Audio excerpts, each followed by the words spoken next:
Welcome to Shukla study point. आप सभी का स्वागत है आपके अपने YouTube channel Shukla study point में। मैं शिवम शुक्ला आप सभी दोस्तों का हार्दिक स्वागत करता हूं।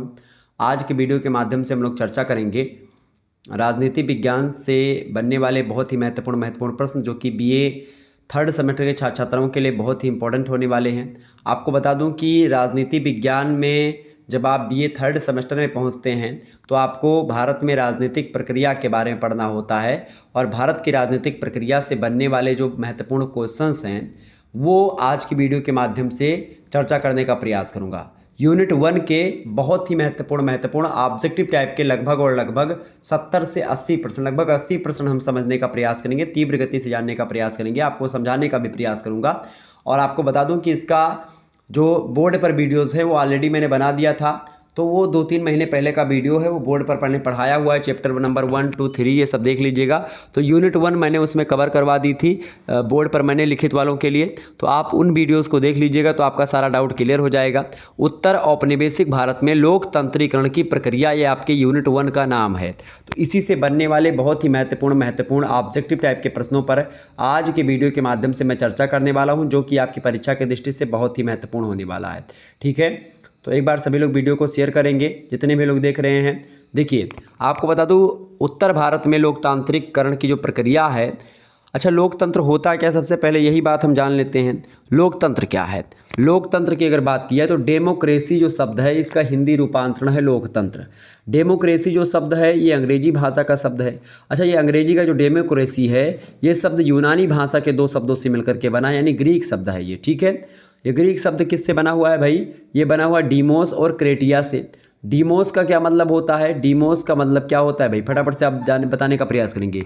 डीमोस का क्या मतलब होता है? डीमोस का मतलब होता है भीड़ या फिर जनता। ठीक है, और क्रेटिया का मतलब क्या होता है?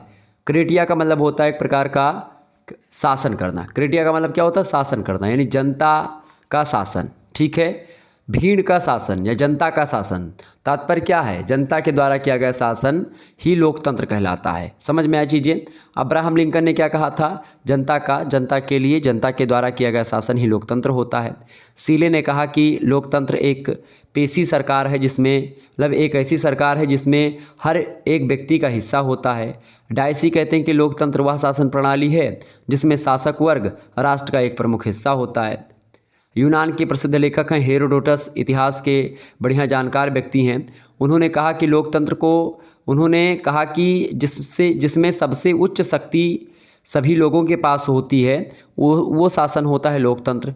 लॉर्ड ब्राइस कहते हैं कि वह शासन जिसमें राज्य की सत्ता पूरे समाज के हाथ में होती है, किसी विशेष वर्ग या श्रेणी के पास नहीं होती है, उस सत्ता को हम लोकतंत्र कहते हैं। अमेरिका के पूर्व राष्ट्रपति, आप सभी को पता होगा, अब्राहम लिंकन, उनके बारे में मैंने आपको बता ही दिया था कि लोकतंत्र लोगों द्वारा लोगों के लिए शासन होता है, जनता के लिए जनता के द्वारा किया गया शासन होता है। कुल मिलाकर के लोकतंत्री शासन जो होता है उसमें सर्वोच्च शक्ति जो होती है वो जनता के हाथों में निहित होती है, जनता के पास होती है, और जनता प्रत्यक्ष या अप्रत्यक्ष रूप से अपने ऊपर खुद शासन करती है। लोकतंत्र का मुख्य उद्देश्य जनता का रासायनिक, सामाजिक और आर्थिक कल्याण होता है। खास करके आपको बता दूं, लोकतंत्र जो होता है आम लोगों की भलाई का मनोरथ रखता है, समानता के सिद्धांत पर आधारित होता है, स्वतंत्रता मानव विकास के लिए आवश्यक है और इसीलिए लोकतंत्र स्वतंत्रता की बात करता है। लोगों को राजनीतिक शिक्षा मिलती है लोकतंत्र के में। विद्रोह क्रांति की कोई संभावना नहीं होती है। जिम्मेदार सरकार होती है, मजबूत और कुशल शासन चलता है, उदारवादी सरकार होती है, देशभक्ति की भावना का विकास होता है। इससे नागरिकों के अधिकारों और स्वतंत्रताओं की सुरक्षा होती है लोकतंत्री सरकार में। कानूनों का अधिक पालन लोग करते हैं। तो यही सब है लोकतंत्र के बारे में कुछ चीज़ें मैंने आपको बताई। प्रश्न क्या है आपका? विश्व के अधिकतर देशों में कौन सी शासन व्यवस्था है? सभी को पता है लोकतंत्र शासन व्यवस्था आज के वर्तमान समाज में अगर आप देखिएगा तो। अच्छा, भारत में लोकतंत्रीकरण की प्रक्रिया कब शुरू हुई? 1950 में, 26 जनवरी के बाद। ठीक है, ये बात ध्यान रखिएगा। लोकतंत्र प्रणाली के दोष भी हैं खास करके। पहला दोष है कि अकुशलता का पोषक है लोकतंत्र, उग्र दलबंदी को बढ़ावा देता है, नैतिक मूल्यों की उपेक्षा करता है, प्रजातांत्रिक धनिक अल्पतंत्र ही होते हैं, खर्चीली पद्धति है, अस्थायित्व का अभाव है, बहुमत की तानाशाही हो जाती है यहाँ पर लोकतंत्र में। जबकि इसके गुण ये हैं कि उच्च आदर्शों पर आधारित है, जनमत पर आधारित है, लोकप्रिय और अस्थायी सरकार होती, देश प्रेम की भावना का विकास होता है इसमें, सार्वजनिक कल्याण होता है। कुल मिलाकर के प्रजातंत्र के गुण दोषों को अगर आप जानें पढ़ें तो उसके बाद में यह निष्कर्ष आप निकालते कि प्रजातंत्र निस्संदेह सर्वोत्तम शासन प्रणाली, सबसे अच्छी शासन प्रणाली है। प्रजातंत्र की महानतम शक्ति इस बात में है कि उससे बेहतर कोई और विकल्प नहीं है और इसीलिए आज हम लोकतंत्र को ज़्यादा फॉलो कर रहे हैं और विभिन्न देशों में, विश्व के अधिकतर देशों में लोकतंत्र ही है। दूसरा प्रश्न है डेमोक्रेसी किस भाषा का शब्द है? तो यूनानी भाषा का शब्द है डेमोक्रेसी। यूनानी बोल सकते हो आप या इसी को ग्रीक भी कह सकते हैं, तो कोई दिक्कत की बात नहीं है। ग्रीक भाषा या फिर यूनानी भाषा का शब्द है लोकतंत्र। ठीक है, किससे बना है? दो शब्दों से मिलकर के बना है डेमोक्रेसी, एक तो डेमोस और एक क्रेटिया। डेमोस का मतलब भीड़ या फिर आप जनता से तात्पर्य लिया जाता है। क्रेटिया का मतलब होता है शक्ति। ठीक है, यानी जनता में शक्ति निहित होती, जनता का शासन, शक्ति, तो वो चीज़। ठीक है, आगे समझते हैं। तो जो है क्रेटिया का मतलब शक्ति या शासन से तात्पर्य है। तीसरा प्रश्न आप देखिएगा, प्रश्न आपकी स्क्रीन पर आ चुका है। पाकिस्तान के जनरल परवेज मुशर्रफ ने लोकतांत्रिक सरकार का तख्ता पलट कब किया था? तो उन्होंने कब किया था भैया? 1999 में किया था। ऑप्शन नंबर इसका सी करेक्ट आंसर होगा। अगला प्रश्न है चौथा नंबर, चीन की संसद का क्या नाम है? चीन की संसद का नाम है नेशनल पीपुल्स कांग्रेस, यानी राष्ट्रीय जनसंवाद भी उसको आप बोल सकते हैं। ठीक है, अच्छा, डुइमा किस देश की संसद का नाम है भैया? डुइमा जो है जर्मनी की संसद का नाम है। किस देश की संसद का नाम है? जर्मनी के संसद का नाम है। ओके, ये बात ध्यान रखिएगा। आगे बढ़ते हैं। अगला प्रश्न है पांचवा नंबर, मैक्सिको कब स्वतंत्र हुआ था? वैसे तो मैक्सिको 1821 में आज़ादी उसको मिल जाती है, लेकिन वो एक प्रकार से 1930 में पूर्णतः स्वतंत्र होता है। ऑप्शन नंबर इसका सी लगा देंगे, करेक्ट आंसर होगा। अगला क्वेश्चन आपकी स्क्रीन पर आ चुका है। मैक्सिको में कितने वर्षों के बाद राष्ट्रपति का चुनाव होता है? तो 6 वर्षों के बाद में मैक्सिको में राष्ट्रपति का चुनाव होता है। ऑप्शन नंबर इसका सी करेक्ट आंसर हो जाएगा। ठीक है, आगे बढ़ते हैं। ये प्रश्न इंपॉर्टेंट है आपकी परीक्षा की दृष्टि से, कई बार परीक्षा में पूछा भी गया है कि भारत में वोटर बनने के लिए, यानी वोट डालने के योग्य होने के लिए न्यूनतम आयु कितनी होनी चाहिए? यानी भारत में एक लड़का है, वो 17 साल का है, तो क्या वो वोट डाल सकता? नहीं डाल सकता। उसके लिए 18 साल का होना उसको परम आवश्यक है, यानी 18 वर्ष जो है न्यूनतम आयु है वोट डालने की। ऑप्शन नंबर इसका बी करेक्ट आंसर होगा। आठवां प्रश्न आप देखिएगा, प्रश्न आपकी स्क्रीन पर आ चुका, फटाफट से आप देखने का प्रयास करेंगे। चलें, प्रश्न क्या है? अफ्रीकी देश जिम्बाब्वे को अल्पसंख्यक गोरों, अल्पसंख्यक मतलब कम संख्या में जो गोरे थे वो शासन कर रहे थे। कहाँ पर?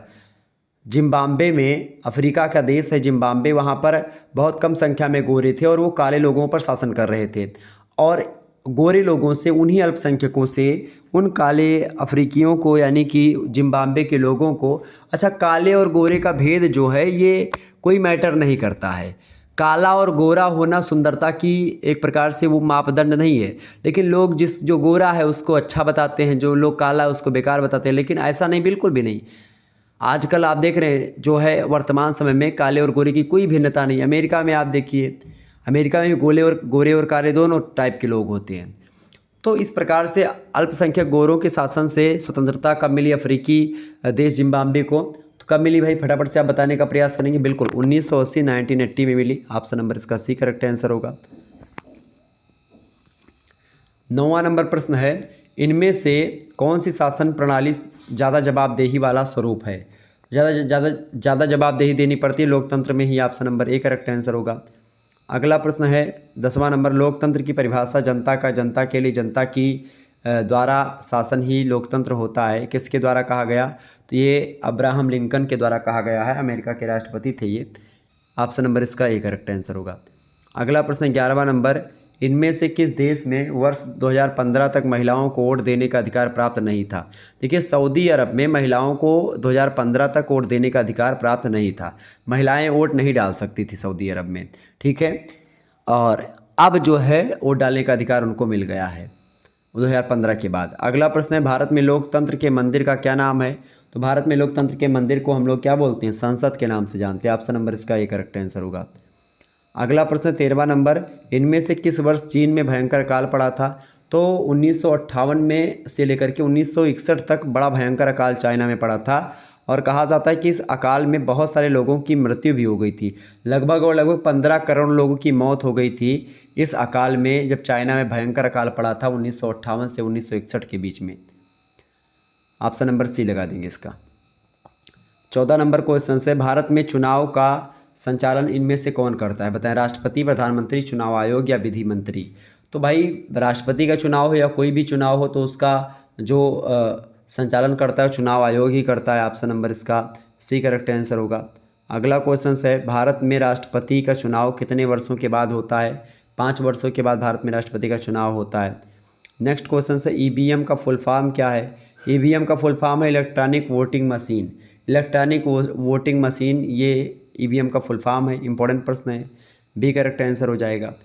अगला प्रश्न है 17 नंबर देखेंगे, यदि कोई सरकार अपने नागरिकों को निर्णय की प्रक्रिया की जांच करने का अधिकार और साधन प्रदान कर रही है तो यह है एक जिम्मेदार सरकार है या एक जवाबदेही सरकार है या एक स्थिर सरकार है या एक पारदर्शी सरकार है? बताएं करेक्ट आंसर क्या हो जाएगा। यदि कोई सरकार अपने नागरिकों को निर्णय की प्रक्रिया की जांच करने का अधिकार और साधन प्रदान कर रही है, यहाँ पर प्रदान कर लीजिएगा, प्रदान कर रही है, तो कौन सी सरकार है? तो वो एक जवाबदेही सरकार है। ऑप्शन नंबर इसका बी करेक्ट आंसर होगा। 18 नंबर क्वेश्चन है, इनमें से कौन सा तर्क लोकतंत्र के पक्ष में अच्छा नहीं है? देखिए लोकतंत्र के पक्ष में कौन सा इसमें से अच्छा नहीं? देखिए लोकतंत्र में लोग खुद को स्वतंत्र और समान मानते हैं। बिल्कुल ठीक बात है, ठीक बात है, लोकतंत्र के पक्ष में अच्छा तर्क है। लोकतांत्रिक सरकारें लोगों के प्रति ज़्यादा उत्तरदायी होती हैं। बिल्कुल ठीक बात है, ये भी सही है। लोकतांत्रिक व्यवस्थाएं दूसरों की तुलना में टकरावों को ज़्यादा अच्छी तरह सुलझाती हैं। बिल्कुल ठीक बात है, ये भी। लोकतांत्रिक देश दूसरों की तुलना में ज़्यादा समृद्ध होते नहीं, ऐसी बात नहीं है, ठीक है। ज़्यादा समृद्ध होते हैं लोकतांत्रिक देश, दूसरों की तुलना में ज़्यादा समृद्ध होते हैं, ऐसा कोई वो नहीं है कि समृद्धि होते हैं। ऑप्शन नंबर इसका डी करेक्ट आंसर हो जाएगा। यानी डी ऑप्शन जो है ये लोकतंत्र के पक्ष में अच्छा नहीं है तर्क, बाकी 3 तर्क बहुत अच्छे हैं। 19 नंबर प्रश्न आप देखिएगा, वह कौन सा देश है जहां महिलाएं मताधिकार से वंचित थीं? यहाँ पर थी कर लीजिएगा 2015 तक, या फिर हैं अगर बोले यहाँ पर तो आप बता दीजिएगा कोई नहीं, ठीक है। यहाँ पर आप लगा दीजिए, क्योंकि सऊदी अरब में 2015 तक महिलाएं वोट नहीं डाल सकती थी, ठीक है, और अब डाल सकती हैं, तो यहाँ पर आप लगा सकते हैं। क्लियर, समझ में आ गई चीज़ें। सऊदी अरब, यहाँ पर कोई नहीं आप लगा सकते हैं, आप वंचित कोई नहीं है। अगला क्वेश्चन आप देखेंगे 20 नंबर प्रश्न है, निम्नलिखित में से कौन वर्तमान में जिम्बाब्वे के राष्ट्रपति हैं? बताएं। तो वर्तमान में जिम्बाब्वे के राष्ट्रपति कौन है? फटाफट से आप बताने का प्रयास करेंगे। तो इस समय जिम्बाब्वे के राष्ट्रपति हैं एमरसन मंगावा। एमरसन मंगावा इसमें दिया नहीं है तो ऑप्शन नंबर डी लगा देंगे, कोई नहीं, ठीक है। एमरसन मंगावा जो हैं ये 26 अगस्त 2023 को दोबारा यानी दूसरे कार्यकाल के प्रधानमंत्री बने हैं और इनका लास्ट भी यही है, ठीक है। इसके बाद ये नहीं बनेंगे। आगे देखिए, अगला क्वेश्चन आपकी स्क्रीन पर आ चुका, फटाफट से आप देखने का प्रयास करेंगे। अगला प्रश्न आपकी स्क्रीन पर क्या आ चुका है भाई, फटाफट से आप देखने का प्रयास करेंगे। 21 नंबर क्वेश्चन आपकी स्क्रीन पर आ चुका है, यूएन का कौन सा अंग देश के बीच शांति और सुरक्षा के लिए जिम्मेदार है? सुरक्षा परिषद जो होता है वो शांति और सुरक्षा के प्रति जिम्मेदार है, उसके लिए जिम्मेदार है। Option number B correct answer होगा। 22 नंबर क्वेश्चन है, किस देश में आंग सान सूफी का संबंध जो है वो बर्मा यानी म्यांमार से रहा है? Option number A correct answer होगा। अगला प्रश्न 23 नंबर, सरकार का वह रूप जिसमें देश पर लोगों के द्वारा शासन होता है वो क्या कहलाता है? वो प्रजातंत्र कहलाता है। ये परिभाषा किसकी है? अब्राहम लिंकन की। Option number A correct answer होगा। 24 नंबर प्रश्न, लोकतंत्र एक शासन प्रणाली है जिसमें क्या होता है? शासकों का चुनाव जनता करती है। बिल्कुल करेक्ट आंसर होगा, शासकों का चुनाव जनता करती है। Option number B correct answer है इसका। आगे देखिएगा, अगला प्रश्न आपकी स्क्रीन पर आ चुका है। 25 नंबर क्वेश्चन से आप देखेंगे, इंपॉर्टेंट प्रश्न है, परीक्षा की दृष्टि से ध्यान रखिएगा। ओके, देखें, संयुक्त राष्ट्र की सुरक्षा परिषद में कितने अस्थायी सदस्य देश हैं जिन्हें वीटो पावर मिली हुई है? तो आपको बता दूं 5 जो हैं उस देश ऐसे हैं जिनको वीटो पावर मिली है और भारत जो है इसमें लगा हुआ कि उसको भी मिल जाए। अगला प्रश्न है, म्यांमार में किस तरह की सरकार थी? बताएं, म्यांमार में किस तरह की सरकार थी? लोगों के द्वारा चुनी गई सरकार, कम्युनिस्ट सरकार, सेना का शासन या राजशाही? म्यांमार की अगर बात की है तो म्यांमार में जो सरकार थी वो सेना का शासन म्यांमार में हुआ करता था। Option number C correct answer होगा। 27 नंबर क्वेश्चन से आप देखेंगे, प्रश्न है, सैनिक शासन अथवा राजतंत्र किस प्रकार के शासन है? तो सैनिक शासन अथवा राजतंत्र जो हैं वो अलोकतांत्रिक शासन आप बता सकते हो उसको। Option number B correct answer होगा। 28 नंबर क्वेश्चन है, प्रश्न देखेंगे, लोकतंत्र की सफलता निर्भर करती है नागरिकों की उदासीनता पर, बिल्कुल नहीं। नागरिकों की गैरकानूनी कार्रवाई पर, बिल्कुल नहीं। नागरिकों की विवेकपूर्ण सहभागिता पर, बिल्कुल करेक्ट आंसर हो जाएगा ऑप्शन नंबर सी, नागरिकों की विवेकपूर्ण सहभागिता पर लोकतंत्र की सफलता निर्भर करती है। C option is right answer 28 का। 29 का करेक्ट आंसर क्या हो जाएगा, लोकतंत्र जनता का, जनता के द्वारा जनता के लिए शासन, तो अब्राहम लिंकन, वही फिर से दोहरा दिया गया प्रश्न। अगला प्रश्न, निम्नलिखित में से कौन सा कदम लोकतांत्रिक सुधार का सूचक है। लोकतांत्रिक सुधार का सूचक है पंचायती राज, 73वां 74वां संविधान संशोधन, option number B correct answer होगा। अगला प्रश्न आप देखिएगा, अगला प्रश्न 31 नंबर क्वेश्चन देखेंगे, निम्नलिखित में से कौन प्रत्यक्ष प्रजातंत्र का उदाहरण नहीं है। प्रत्यक्ष प्रजातंत्र का उदाहरण नहीं, बताएं। उपक्रम अथवा आरंभक, या जनमत संग्रह, या लोक निर्णय, या सार्वभौमिक वयस्क मताधिकार। तो प्रत्यक्ष प्रजातंत्र का उपकरण नहीं है सार्वभौम वयस्क मताधिकार, ये प्रत्यक्ष प्रजातंत्र का एक उपकरण या उदाहरण नहीं है। बाकी जनमत संग्रह, उपक्रम अथवा आरंभक और लोक निर्णय, ये सब प्रत्यक्ष प्रजातंत्र में हो जाते हैं। प्रत्यक्ष प्रजातंत्र कहाँ पर है भाई, वो अभी तक एक ही देश में है, उसका नाम है स्विट्जरलैंड। स्विट्जरलैंड में ही एक प्रकार से मुख्य रूप से प्रत्यक्ष प्रजातंत्र है, बाकी अधिकतर देशों में अप्रत्यक्ष रूप से। भारत में अप्रत्यक्ष प्रजातंत्र है। भारत लोकतंत्र का सबसे बड़ा एक प्रकार से देश है। अगला प्रश्न है, निम्नलिखित में से किसने लोकतंत्र को जीवन शैली के रूप में संबोधित किया है। जीवन शैली के रूप में किसने संबोधित किया भैया, फटाफट से आप बताने का प्रयास करेंगे। बिल्कुल TV Smith is right answer, 32 का करेक्ट आंसर हो जाएगा स्मिथ।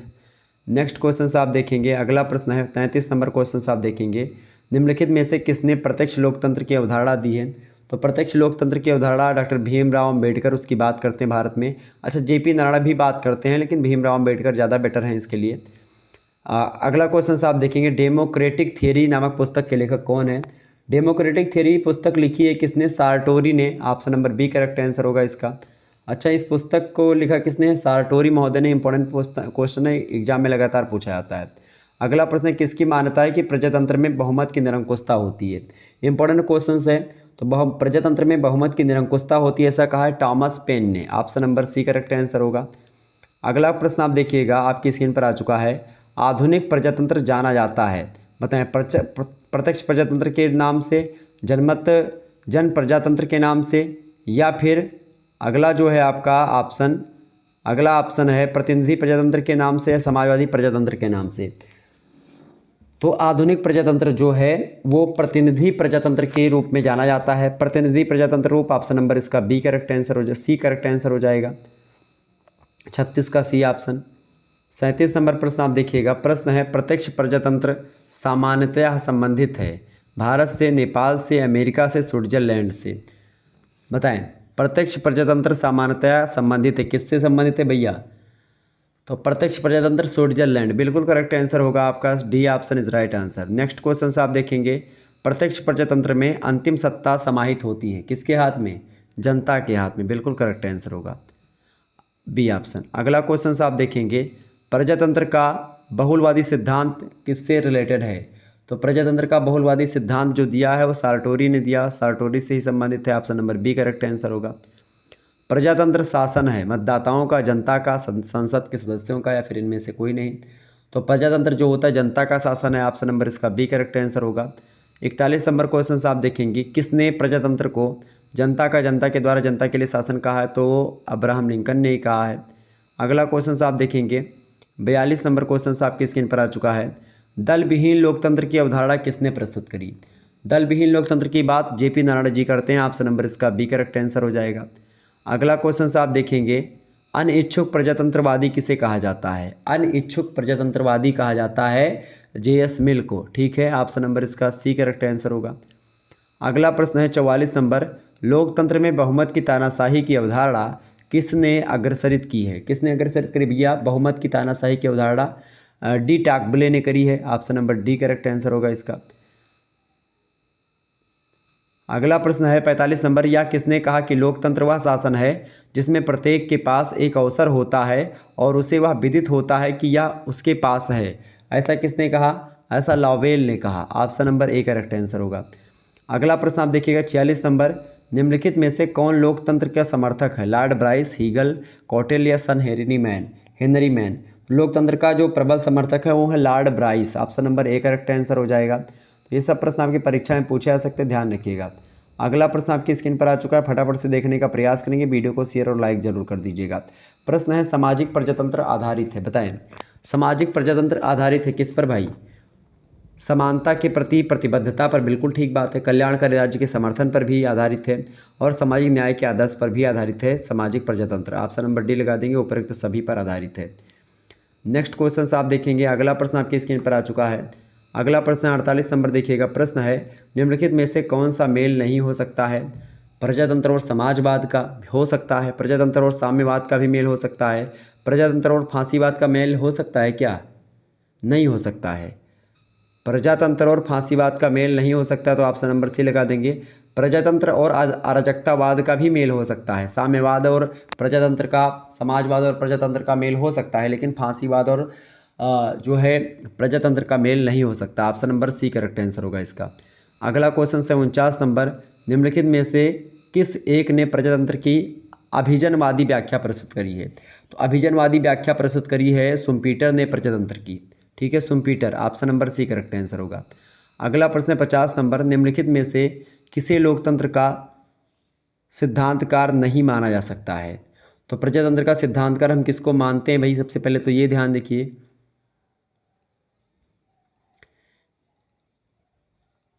जो नीत्शे हैं, FW नीत्शे, इनको आप नहीं मान सकते। बाकी जे रूसो और टॉकविले, JS मिल, ये सब सिद्धांतकार हैं लोकतंत्र के बारे में विचारधाराएं दी हैं।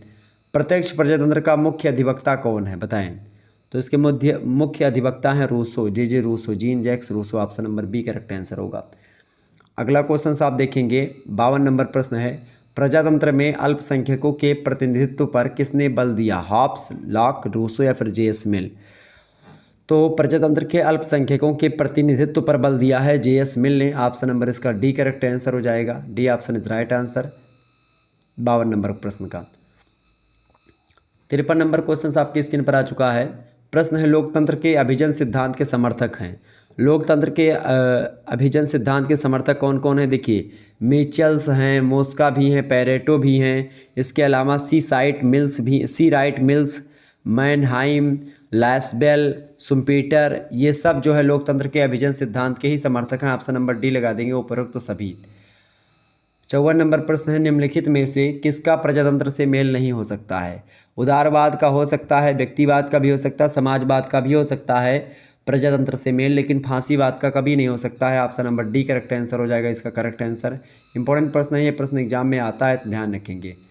55 नंबर क्वेश्चन आप देखेंगे, लोकतंत्र की सफलता के लिए आनुपातिक प्रतिनिधित्व का समर्थन किसने किया? मॉन्टेस्क्यू ने, बेंथम ने, JS मिल ने या फिर मैकफर्सन ने? बताएं। ऑप्शन नंबर सी लगा देंगे, JM मिल ने लोकतंत्र की सफलता के लिए आनुपातिक प्रतिनिधित्व का समर्थन किया था। नेक्स्ट क्वेश्चन से 56 नंबर, लोकतंत्र किस सिद्धांत पर आधारित है? लोकतंत्र जो है लोकप्रिय संप्रभुता के सिद्धांत पर आधारित है। Option number B correct answer होगा।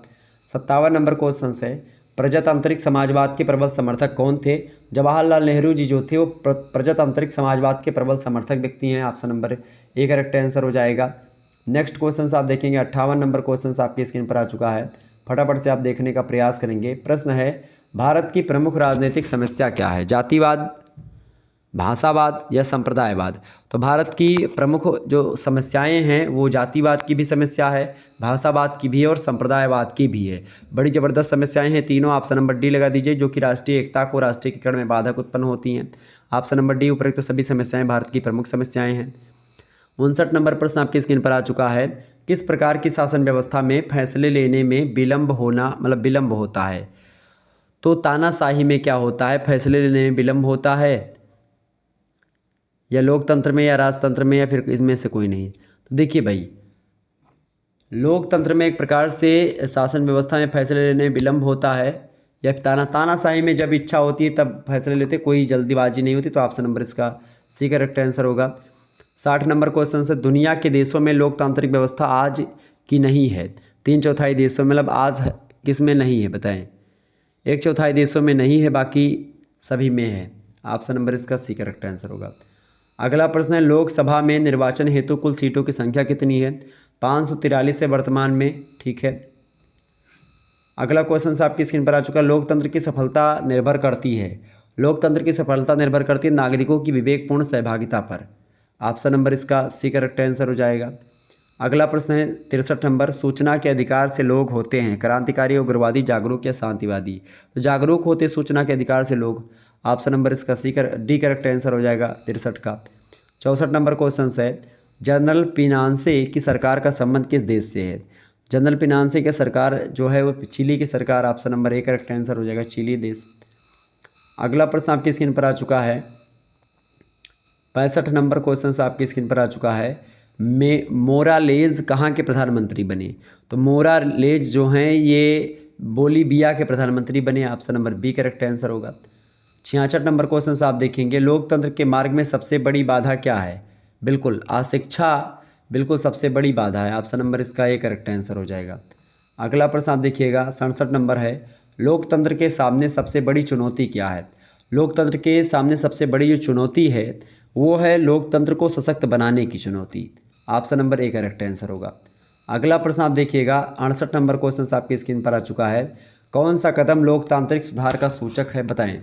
तो कौन सा कदम लोकतांत्रिक सुधार का सूचक है भैया, पंचायती राज जो है ये लोकतांत्रिक सुधार का सूचक है। ऑप्शन नंबर इसका ए करेक्ट आंसर हो जाएगा। एक बात मैं आपको और बता दूं, देखिए अगला प्रश्न 69 नंबर प्रश्न है, किस देश में जल संघर्ष एक मुद्दा बनकर के उभरा था। तो किस देश में ऐसा हुआ था भाई, बोलीविया में। Option number C correct answer होगा। 70 नंबर क्वेश्चन आप देखिएगा, प्रश्न आपकी स्क्रीन पर आ चुका है, भारतीय लोकतंत्र की कमजोरियों को दूर करने के लिए सर्वश्रेष्ठ उपाय क्या है। सर्वश्रेष्ठ उपाय है सुधारात्मक कानूनों का निर्माण किया जाए। ऑप्शन नंबर बी में ही दिया, करेक्ट आंसर हो जाएगा। एक आपके लिए अनाउंसमेंट ये है कि अगर आप थर्ड सेमेस्टर में हैं और आपका हिंदी है तो आपके लिए एक बहुत बड़ी बिग अनाउंसमेंट है, ठीक है। थर्ड सेमेस्टर में अगर आपने हिंदी ली है तो हिंदी के PDF हमारे पास बहुत सारे हैं, ठीक है। इसके अलावा हिंदी का कोर्स, संपूर्ण कोर्स पूरा मेरे पास है। तो अगर आप में से किसी को हिंदी का कोर्स लेना है तो उसके लिए आपको मात्र 100 रुपये पे करने होते हैं और आप उसको कोर्स पा सकते हैं। और इसके अलावा और बेनिफिट ये होगा इसमें कि आपको व्हाट्सएप ग्रुप से ऐड कर दिया जाएगा, और व्हाट्सएप ग्रुप में गर्ल्स और बॉयज़ दोनों का ग्रुप अलग अलग है। उसमें आपको PDF नोट्स भी मिलते रहेंगे अदर सब्जेक्ट के भी, यानी हिंदी के साथ अगर मान लेते हैं आपका पॉलिटिकल साइंस है, आपका जियोग्राफी है, आपका सोशोलॉजी है, आपका संस्कृत है या आपका अन्य सब्जेक्ट कोई है, तो वो भी आपको वहाँ पर मिलता रहेगा बिल्कुल फ्री में। तो अगर आप हिंदी का कोर्स लेना चाहते हैं तो आप बड़े ही आसानी से ले सकते हैं। आप हमारे नंबर पर 9161 93 60 62 पर आप व्हाट्सएप SMS करेंगे और फिर इसके बाद में इस पर मैं पूरा जानकारी आपको दूंगा। एक मैं स्कैनर सेंड करूंगा UPI माध्यम का, तो उस पर आपको मात्र 100 रुपये पे करवा मतलब से सेंड करवा देने, चाहे गूगल पे, फ़ोन पे जो भी आप चलाते होंगे, उससे आप जैसे ही सेंड करेंगे तुरंत आपको एक प्रकार से ग्रुप से ऐड कर दिया जाएगा। अच्छा, सेंड करने के बाद में आप खुद भी सेंड कर सकते हैं या फिर किसी दूसरे से भी सेंड करवा सकते हैं। बस उसका स्क्रीनशॉट हमारे पास आप सेंड कर दीजिएगा, आपको ग्रुप से ऐड कर दिया जाएगा। और आपको ग्रुप से ऐड करने के से पहले जितनी भी PDF नोट्स हैं वो पहले आपको सेंड कर दी जाएंगी। उसके बाद में ग्रुप से ऐड कर दिया जाएगा और बाद में जो भी क्लास होगी या फिर जो भी PDF नोट्स बनेगा वो ग्रुप में आपको मिलता रहेगा। और इससे क्या होगा, आने वाले 4th semester, 5th semester, 6th semester में भी आप ग्रुप से जुड़े रहेंगे तो आप विधिवत जानकारी प्राप्त करते रहेंगे, ठीक है। तो अगर आप में से किसी को जुड़ना है तो आप आसानी से जुड़ पाएंगे। 9161 93 60 62 पर व्हाट्सएप SMS करें तुरंत। चलिए अगला प्रश्न आपकी स्क्रीन पर आ चुका है, फटाफट से आप देखने का प्रयास करेंगे। अगला प्रश्न आपकी स्क्रीन पर आ चुका है, 71 नंबर क्वेश्चन है। पिछले साल के कई क्वेश्चन पेपर भी उसमें आपको मिल जाएंगे, ठीक है। अगला प्रश्न है, आधुनिक युग में प्रत्यक्ष लोकतंत्र कहाँ पर है। तो स्विट्जरलैंड में है। Option number D correct answer हो जाएगा इसका। स्विट्जरलैंड में जो है आधुनिक युग में प्रत्यक्ष प्रजातंत्र अभी भी है। चूँकि स्विट्जरलैंड छोटा सा देश है, ठीक है, तो उसमें जाहिर सी बात है प्रत्यक्ष प्रजातंत्र सफल भी हो जाता है, लेकिन भारत में वो चीज़ सफल नहीं होगी बिल्कुल भी, चूँकि भारत में बहुत जनता है। कोई वो कहेगा, कोई वो कहेगा, एक मत तो कभी हो ही नहीं सकती, जनता ही, तो फिर उसमें कोई बात ही नहीं रहेगी। प्रत्यक्ष प्रजातंत्र वहीं पर भंग हो गया। अगला क्वेश्चन आपकी स्क्रीन पर आ चुका है, फटाफट से आप देखने का प्रयास करेंगे। 72 नंबर प्रश्न है, लोकतांत्रिक व्यवस्था में सत्ता के विकेंद्रीकरण की दृष्टि से कौन सा संविधान संशोधन हुआ था।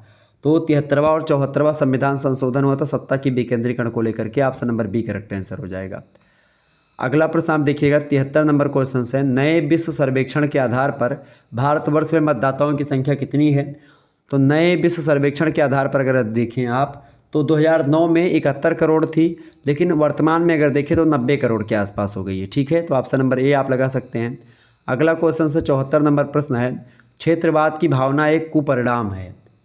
राष्ट्रहित या अपने देश से अलगाव या फिर राष्ट्रीय एकता। तो क्षेत्रवाद की भावना का एक कुपरिणाम जानते क्या होगा? वो होगा अलगाववाद। ठीक है, अगर आप क्षेत्रवाद की भावना को लेकर के चलेंगे तो अलगाववाद की समस्या उत्पन्न हो जाएगी। अगला प्रश्न है 75 नंबर प्रश्न, आप देखिएगा, किस देश की गौरवपूर्ण क्रांति ने लोकतंत्र के सिद्धांत को पल्लवित पुष्पित करने होने का मौका दिया? तो इंग्लैंड में हुई थी गौरवपूर्ण क्रांति। ऑप्शन नंबर इसका सी करेक्ट आंसर होगा। 76 नंबर क्वेश्चन से आप देखेंगे, नेपाल में राजशाही कितने वर्षों तक चली? नेपाल में राजशाही 240 वर्षों तक लगभग चली है। ऑप्शन नंबर इसका डी करेक्ट आंसर हो जाएगा। अगला प्रश्न आप देखिएगा 77 नंबर क्वेश्चन है, लोकतंत्र में कितने बेहतर संबंध होने चाहिए? लोकतंत्र में कितने बेहतर संबंध होने चाहिए? लोकतंत्र में किससे बेहतर संबंध होने चाहिए? न्यायपालिका एवं कार्यपालिका, या न्यायपालिका और विधायिका, या केंद्र और राज्य में? लोकतंत्र में किससे बेहतर किस में बेहतर संबंध होने चाहिए? केंद्र और राज्य में अगर बेहतर संबंध होगा तभी लोकतंत्र अच्छे तरीके से चल पाएगा। ऑप्शन नंबर इसका सी करेक्ट आंसर होगा। 78 नंबर क्वेश्चन से आप देखेंगे, किसने खुले द्वार की नीति अपनाई? तो चाइना ने खुले द्वार की नीति अपनाई थी। किसने अपनाई थी खुले द्वार की नीति? चाइना ने अपनाई थी। ठीक है, नेक्स्ट क्वेश्चन से आप देखेंगे 79 नंबर प्रश्न है, कोरिया युद्ध कब हुआ था? तो कोरिया युद्ध हुआ था भैया 1950 में, 25 जून 1950 को शुरू हुआ था। उत्तरी कोरिया और दक्षिणी कोरिया में शुरू हुआ था। अच्छा, उत्तरी कोरिया और दक्षिणी कोरिया वैसे लड़ते नहीं, लेकिन चाइना और रूस रूस यानी USSR उस समय था। ठीक है, तो USSR और खास साम्यवादी विचारधारा का है, समाजवाद को फॉलो करता है, और अमेरिका जो है पूंजीवादी राष्ट्र है। तो पूंजीवाद और साम्यवाद या समाजवाद आपस में टकरा रहे थे। समाजवाद और पूंजीवाद की लड़ाई जो है, इसी को शीत युद्ध भी आप कह सकते हैं कि भाई अमेरिका और रूस आपस में नहीं लड़ते हैं, लेकिन एक कोई दो देश हैं मान लेते हैं, तो एक अमेरिका जो होगा, अगर उत्तरी अमेरिका का सपोर्ट कौन कर रहा था? उत्तरी अमेरिका का सपोर्ट कर रहे थे रूस, और दक्षिणी कोरिया का सपोर्ट कौन किया? अमेरिका ने। यानी उत्तरी कोरिया को रूस ने सपोर्ट किया और दक्षिणी कोरिया को अमेरिका ने, और दोनों के बीच में युद्ध करवा दिया। तो आप देखें, ये होता है, खास करके ये जो बड़े देश होते हैं अपने फ़ायदों के लिए चीज़ें करते हैं। शीत युद्ध जो हुआ था एक प्रकार से उसमें अपने वर्चस्व की लड़ाई थी कि कौन ज़्यादा बलशाली, कौन ज़्यादा पावरफुल है, और ऐसे में बहुत छोटे छोटे देश जो थे वो पिस जाते थे, और बड़े देश तो अपना एकदम से बैठ करके सफ़ेद पोश अपराधी की भांति काम किया करते थे। तो इस प्रकार से ये दोनों देश जो थे, उत्तरी कोरिया और दक्षिणी कोरिया, आपस में लड़ रहे थे। उत्तरी कोरिया का साथ रूस दे रहा था और दक्षिणी कोरिया का साथ अमेरिका दे रहा था। ठीक है, 1950 में युद्ध हुआ था। अगला प्रश्न 80 नंबर प्रश्न देखेंगे, भारत में लोकतांत्रिक प्रक्रिया का प्रारंभ हुआ था? कब हुआ था? भारत में लोकतांत्रिक प्रक्रिया का जो प्रारंभ हुआ, ये 26 जनवरी 1950 से शुरू हुआ। ऑप्शन नंबर इसका ए करेक्ट आंसर होगा। 81 नंबर प्रश्न है, संविधान सभा का अस्थायी अध्यक्ष कौन चुना गया था? डॉक्टर सच्चिदानंद सिन्हा अस्थायी अध्यक्ष चुने गए थे, जबकि 2 दिन के बाद में अस्थायी अध्यक्ष चुने गए थे डॉक्टर राजेंद्र प्रसाद। तो इसका करेक्ट आंसर जो हो जाएगा ऑप्शन नंबर डी होगा। अस्थायी सदस्य पूछ रहा है, अस्थायी की बात करें तो सच्चिदानंद सिन्हा, केवल अस्थायी की बात करेगा तो डॉक्टर राजेंद्र प्रसाद। 82 नंबर प्रश्न है, भारतीय संविधान ने व्यवस्था बनाया है? भारतीय संविधान ने किसकी व्यवस्था बनाया है भाई? एकल नागरिकता की, दोहरी नागरिकता की? तो भारतीय संविधान जो है उसमें विशेषता है एकल नागरिकता की, जबकि अमेरिका के संविधान की अगर बात करें तो दोहरी नागरिकता का प्रावधान है। ठीक है, अमेरिका के संविधान में दोहरी नागरिकता का प्रावधान है, और भारत के संविधान की दृष्टि से एकल नागरिकता। आप भारत के नागरिक हैं, ना कि आप उत्तर प्रदेश के नागरिक हैं। आप उत्तर प्रदेश के निवासी हैं, आप मध्य प्रदेश के निवासी हैं, आप बिहार के निवासी हैं, ना कि आप नागरिक हैं।